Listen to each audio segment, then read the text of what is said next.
Jordy's on his way to Chicago for basketball meeting.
Things can change. Is that the plan for right now with those two guys? So, we make the decision at the end of the year whether we're going to redshirt guys, based on what happens, and so we're going to take it week to week, based on, availability, depth chart. But those guys, they need to be ready to go this week if that's what comes up. As you know, the rule is 4 games, and then able to play in the postseason. So we're going to evaluate it, but those guys need to be ready because before you know it, they could be in a game. But we're also going to be smart about how we move forward. Go right over here to the aisle, Jeremy Birmingham. Right. With the pace of play conversation, has it been just something you talked about now for a couple of years and changing it? When you look at a game like Saturday, where you guys actually ran less plays than you did against Washington, how much or is there a worry that you guys are letting the defense dictate too much to you with your offense? Does that make sense? Like when you play Washington, they play the soft zone, and you're in a position where you're plotting, you're moving down the field, but when you get Minnesota, they place a man, and you can take shots and be more aggressive. Is there a desire to try and find a happy medium somewhere? I think the key is efficiency. Yeah, and whatever allows us the opportunity to be the most efficient. There's times where we want to line up quickly and get on the ball and play, but you also want to make sure you're running sound plays. And there's a lot that we could get into about what schematically gives you the best opportunity and chance, and whether coordinators can look at your formations and then make their calls to the defense. Getting everybody into a huddle, communicating, and getting everybody on the same page, allowing your quarterback to talk about the alerts, 2 plays. There's just a lot of things that can come into play when you're in the huddle. To us, it's about efficiency. If we need to speed up the game, we will. But it's to me, it's all about how efficient we are with our plays. I think the fourth quarter kind of went fast because of the score. So I think we were on pace to probably play a lot more plays in the game, but because of the score, I think the fourth quarter just kind of came and went, and we didn't have a whole bunch of plays there. But the ultimate key is efficiency, and then what gives us the best opportunity to do that.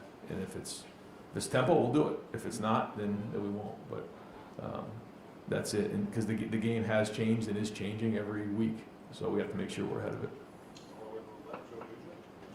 Looked like Kenyatta was doing better toward the end of the game. Is there any chance he'll be back this week? Yeah, definitely a chance. We'll see how today goes, but we're hopefully he plays on Saturday.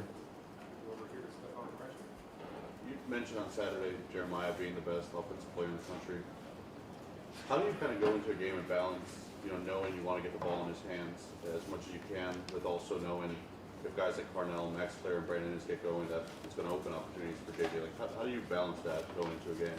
Well, a little bit of both in terms of, you design plays where you think the ball may go one place, but if a defense, is designed to stop that area or that player or that, area of the formation or area of the field or whatever it might be, then the ball needs to go somewhere else. And I think that's what's, challenging for a receiver to, again, I say that, and it's, whether Jeremiah gets the statistics that he would need to get into the Heisman race or not, it's sort of out of his hands because there's just certain things that can happen that are out of his control. So that doesn't change who he is in terms of a player, his impact on the game, or anything like that. So, we have to make sure that we're figuring out as many ways as we can to get him the ball, knowing that that's not the number one most important thing. The most important thing is to move the ball and score points and be efficient. So, but that's why I mentioned that after the game.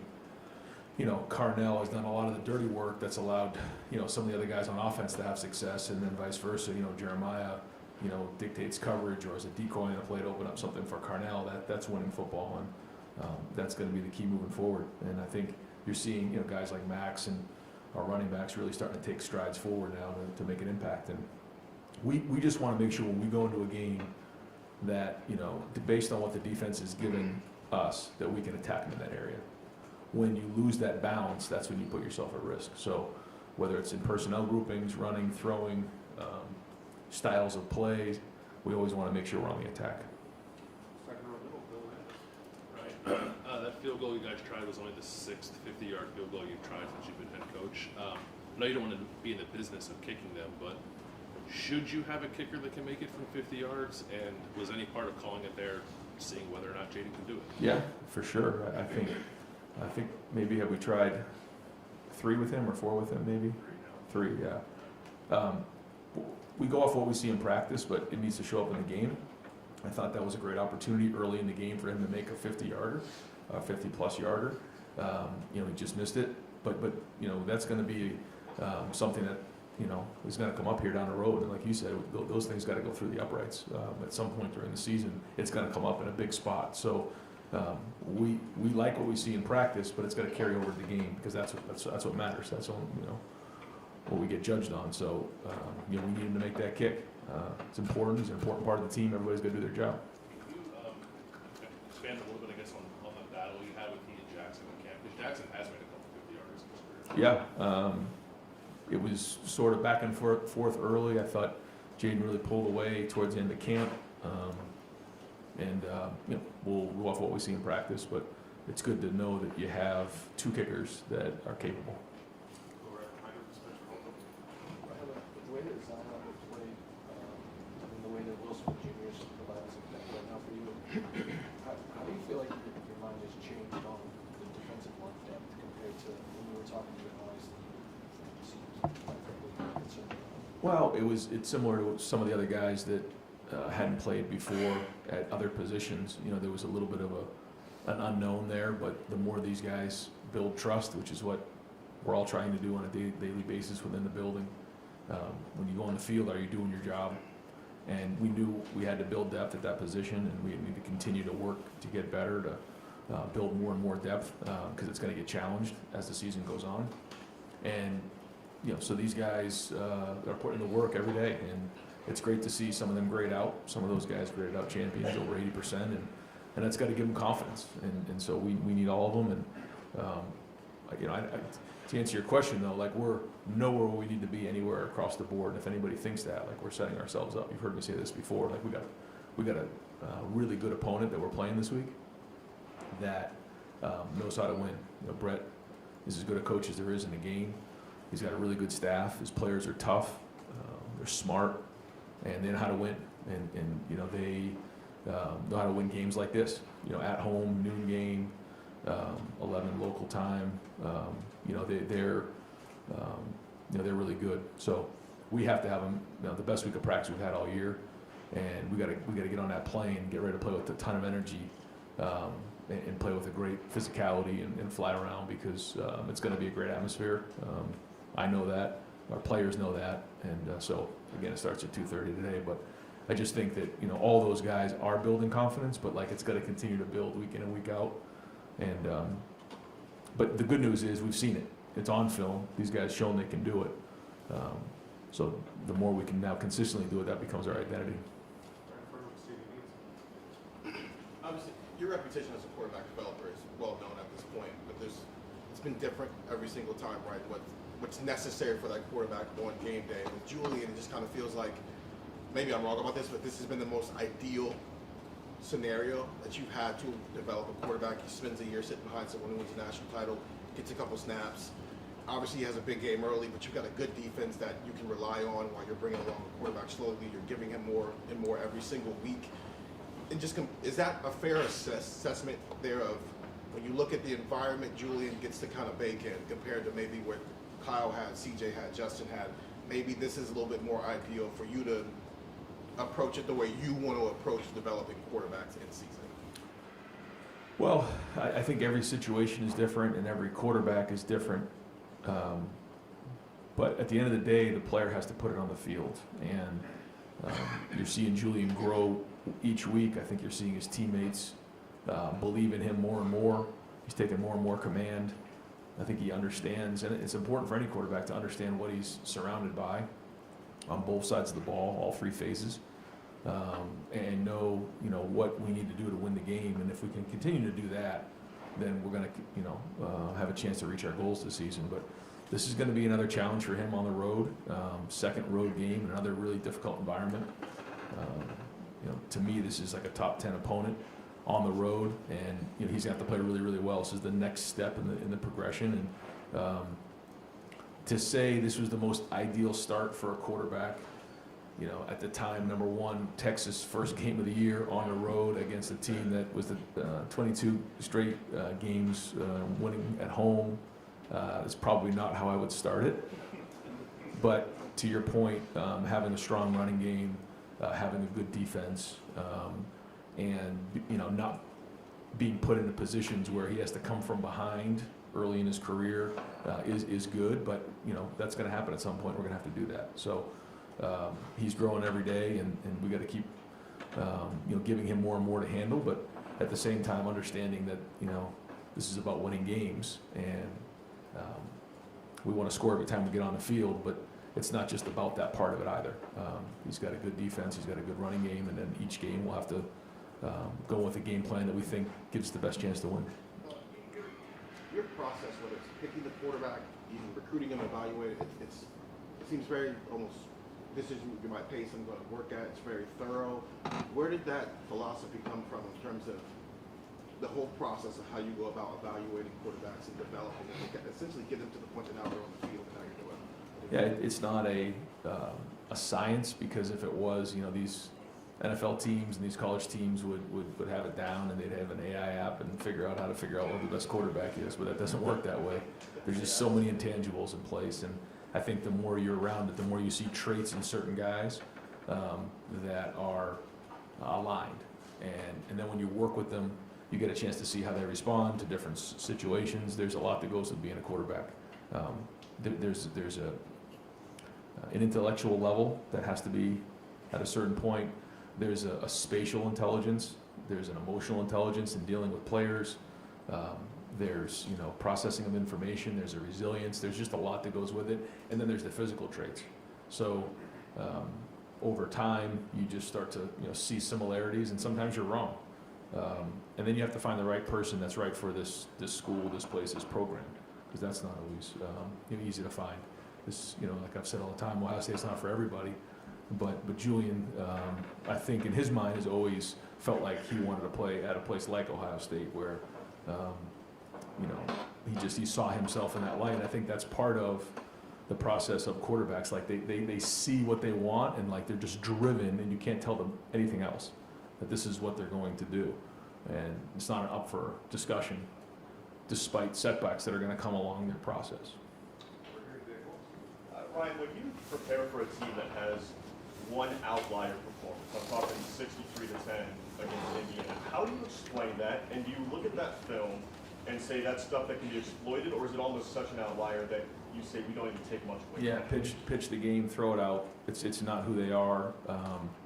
Yeah, I can't quite explain that game. I know Nebraska had the same thing that happened last year, and then came in and played us all the way to the fourth quarter. So throw that film out. Don't even barely look at it, because to me that's not who we're playing. They, whatever it was in that game, it's an outlier. So we're going to look at the games that were played prior, what they did last year, what they've done in the last 2 games. Brett's again one of the better coaches in the country, and he's a resilient guy, and they're a resilient team. So I think it says a lot about them to rebound the way they did, get a win against USC, and then go play the way they did last week. So, we all know that going through a tough loss can bring a bunch of people together. I think they've done that, and so we know we're going to get their best shot here on Saturday, and we're going to talk about that today, and we're going to have a great day of practice. Hey, Ryan, after the game Saturday, Minnesota was discussing how the defensive game plan that you all brought changed very significantly in the first series half. Can you walk us through how, when you start a plan for the defense for a game, how that evolution occurs, and you throw these completely different pictures at an offense? Just how that confusion happens, how those conversations work to make sure that the picture gets fuzzy. Yeah, I think we're always trying to figure out a way to make it complicated for the other team, but simple for our guys. That's what coaching is all about. And there's a balance that you try to find of doing too much so that the guys aren't playing fast, but doing enough that keeps them off balance. And we have to have, in all 3 phases, different things that you can't just get narrowed in on. Coaches are too good nowadays. They'll exploit. If you see a weakness or you see a tendency, they're going to be all over that. But then, if you don't have tendencies, that means you're not very good at anything. And that's what we're all trying to figure out as coaches. And when we identify, how a team's trying to attack us, then we try to make adjustments, just like any program does. When they come over to the sideline and then at halftime. But you got to credit the players. They're the ones that are actually doing it on the field.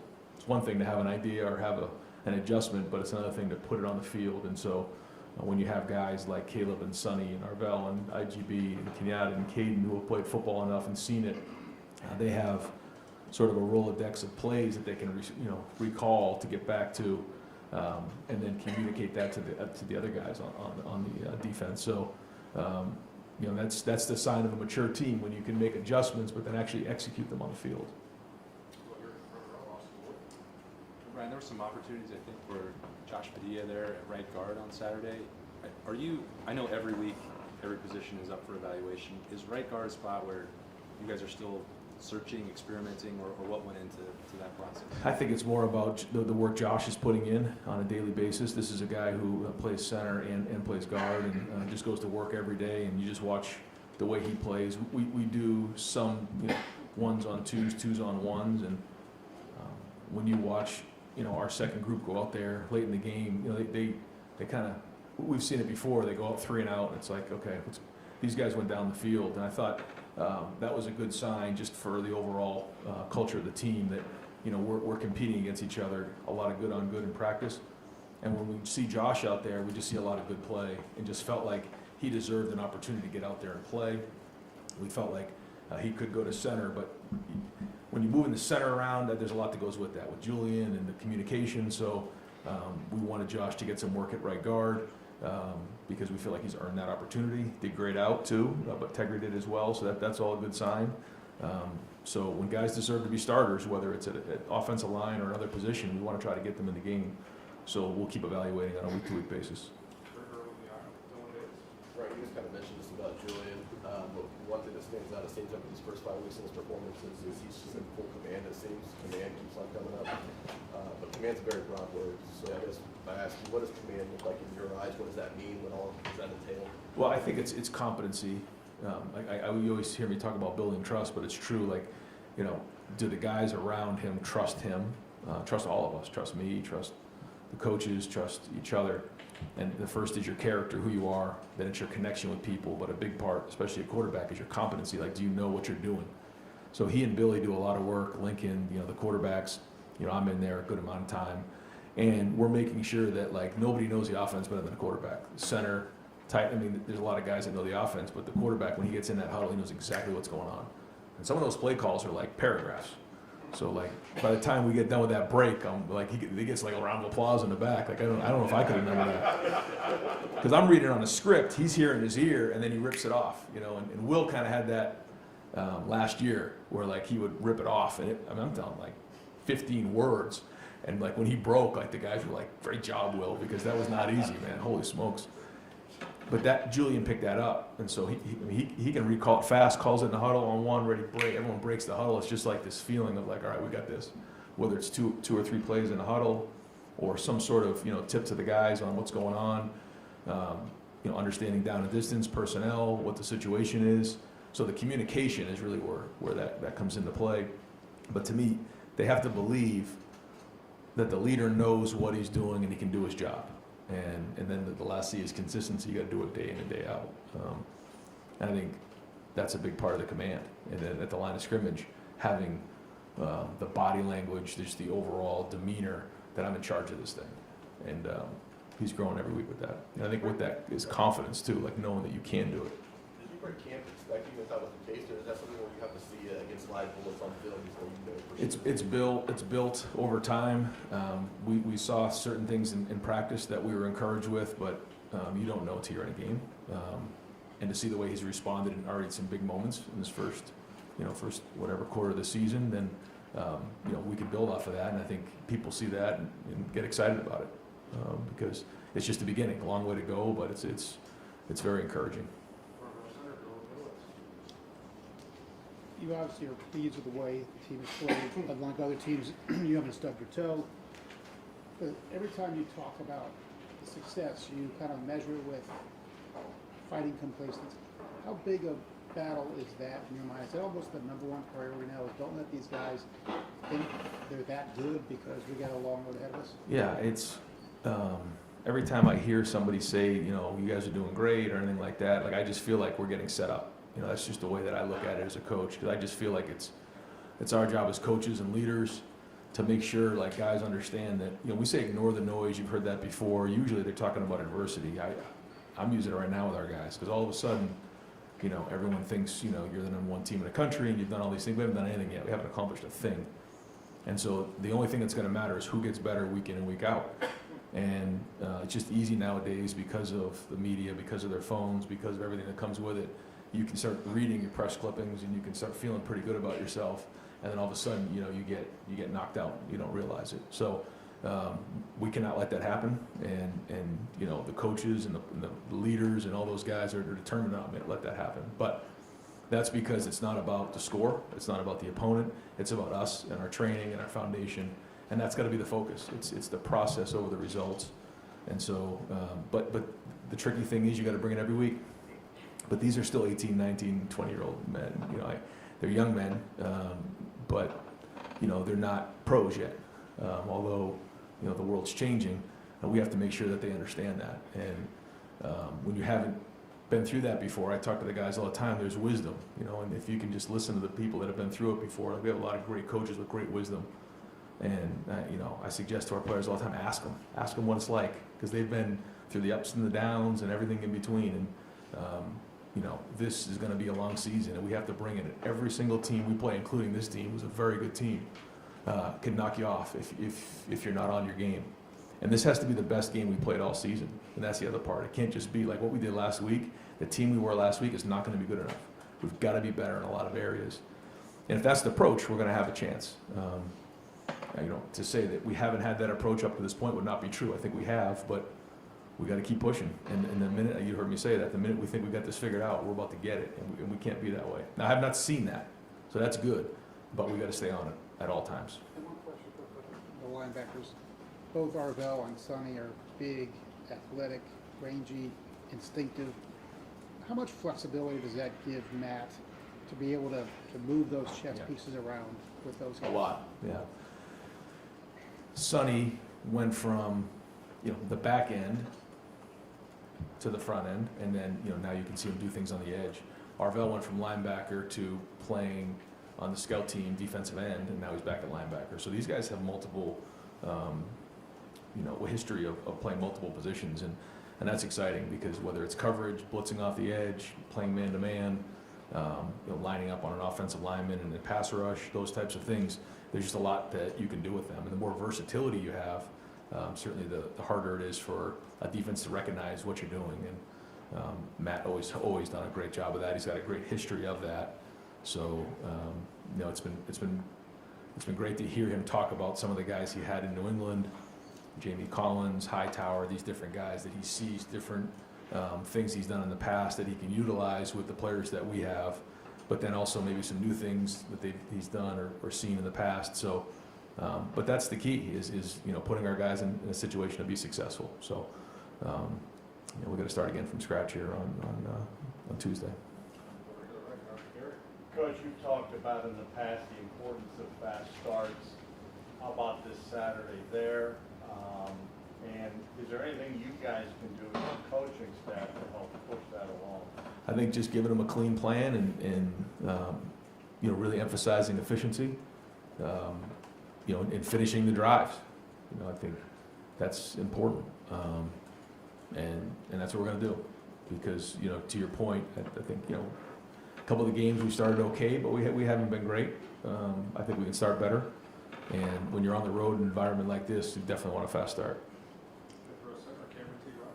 Brian, you were just listing kind of all the mental and emotional traits you look for in a quarterback when you're recruiting them and trying to get them in here. At what point in the process of you trying to bring them along do you realize, all right, this kid has it, or is it different or is that process different for everyone? It's like you have these moments where they're kind of climbing the mountain and growing. I don't know how to describe it, but it's like, okay, he's getting pretty good, and then you get off the field, you're like, this guy might have a chance, and then you see him in a game, and that's a good sign. You start to check those boxes. Where some guys, you come off the field, you're like, man, I just don't know. I don't know if he sees it. I don't know if it makes sense to him. You talk about those things, and then he comes back the next day and maybe responds or doesn't. But there's these moments where you recognize it and evaluate it and say, this is trending in the right direction or it's trending in the wrong direction. And that's probably the best way that I can describe it. It's not a linear line. It's kind of up and down like this. But the good ones respond quickly. They make a mistake, they get it fixed, and then they move on. The ones who struggle are the ones that continue to make the same mistake over and over again. You've talked about with quarterbacks this extraordinary trait that you look for in some of them. It seems like the Julian's accuracy is that for him. I'm curious, did you see it the same way, and what else stands out from his spot? I would say his accuracy and how quickly the ball comes out is certainly something that I think we all can recognize is pretty special. Ryan, after the game you talked about Jeremiah, and you mentioned how Carnell has learned from him. I think most people would assume the older guy is usually the one doing the teaching or whatever. How much has Jeremiah been able to impact not just Carnell, but everybody in that room? And how have you seen those guys embrace maybe a younger guy that is doing it this time? I think they both, learn from each other. And what I mean by that is, Carnell was here first. There's a lot of things that I'm sure Jeremiah learned from Carnell just about day to day. But the fact that there's just days where, one guy's getting a lot of touches, the other guy maybe isn't, and then vice versa. And watching a Mecca go through that, watching through, you remember when we had, Jackson and Marvin and Mecca, and, one game somebody's getting a lot of touches, the other one that maybe the guy's doing a little bit more of the dirty work, or he's getting taken away based on coverage. And that's part of the learning process. And I think the way that they watch each other both respond to that, I think is good because they both have great attitudes with that. So I think they both learn from each other is probably the best way to put it. Ryan, where would you evaluate where the running game is at this point in your season? Yeah, I think it's solid. I think there's always areas for improvement. I think we're targeted in what we're doing. I think the guys are playing physical up front, and I think the running backs, every time they get a carry, are learning, getting better. You're seeing yards after contact improve last week, which is an area of emphasis. So I think it's improving, and we know how important that's going to be, especially on a road in an environment like this. You mentioned the 15-word, paragraph-long play calls. The guy sending those in is different this year. How would you evaluate how your offensive coordinator, Brian Hartline, is doing? Yeah, he's doing great. It's never easy when you're doing something for the first time, and I think he has been really efficient. He's prepared for the games. He's got a good group around him. I think he understands that, and that's, we talk a lot about being, of course, not just calling the plays. It's all the organization leading up to that, which he's learning every day. But he's got a great group of guys around him. He understands that part of it, and he knows at the end of the day it's about players, not plays, and all those things. And when you're doing everything for the first time, there's learning opportunities, which I give Brian a lot of credit for. Like, he's not somebody that gets defensive, or he wants to learn. He has that growth mindset, which is similar to what we're talking about with the quarterbacks. I think that's why he's done so well just in life and in this game, is because he doesn't have a big ego when it comes to making a mistake. Once he makes a mistake, he's got to learn from it and grow from it. And so that's how you quickly get better at what you're doing. So still a long season to go, a lot of lessons to be learned, but I think for a first-time coordinator, he's off to a great start. Last question. Thanks, Mike. Only got one question. Can I have a second Yeah. question? Right. After the first game, the question was, Julian saying his accuracy on the deep ball, is he going to get there, et cetera. And now he's like basically the most accurate deep ball thrower in the country. Does that something that has to be generated through game reps, if you understand my question there? Game speed is different, et cetera. And where have you seen him really work on that aspect of it? Well, it starts with your feet, but a big part of it is the receivers. Those are long routes down the field, and you can only have so many of those within a week. Otherwise, you just blow the doors off your wideouts. So it has to be efficient. There's a system about how we do it, but you got to give the wide receivers credit, because there's times where in practice they'll run the route and maybe the timing wasn't right, and they run back and the ball maybe is late or behind, but they've learned to understand that this is about building confidence in the quarterback too, and so they put it in during the week, man, like they do. And because of that, it's given us a chance during the week. But there's a lot that goes with throwing the ball down the field, the footwork, the timing, all those things. And we work hard at it, but ultimately the players got to make the plays. Thank you. All right, guys, thanks. Good?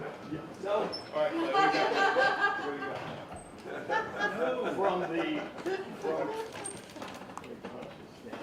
Run out of time. The hard-hitting question file. Yeah. They play for a bunch of trinkets in this league: axes, old oak and buckets, wooden turtles. Right. Have you actually ever held the Illinois? I have. And we played them at home in the rain. It rained really, really hard that game at home, and I got a chance to hold it.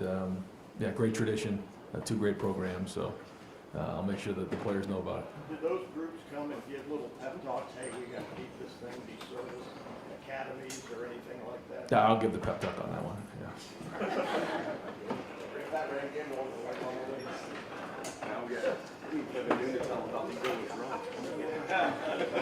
No, we don't. Maybe we don't. Dallas. One time we had a failed band that got in jail. Well, that didn't actually happen. What was the guy we actually did have to bail? Pat's twin. We didn't bail him out. He was Pat's twin cousin. Yeah. What was his name? Hey, Pat, what was your twin cousin's name? Carpenter. Zach Carpenter. Speaking of the Illinois. He's a former. You did? Yes. Winner or loser? That was a runaway champion right there.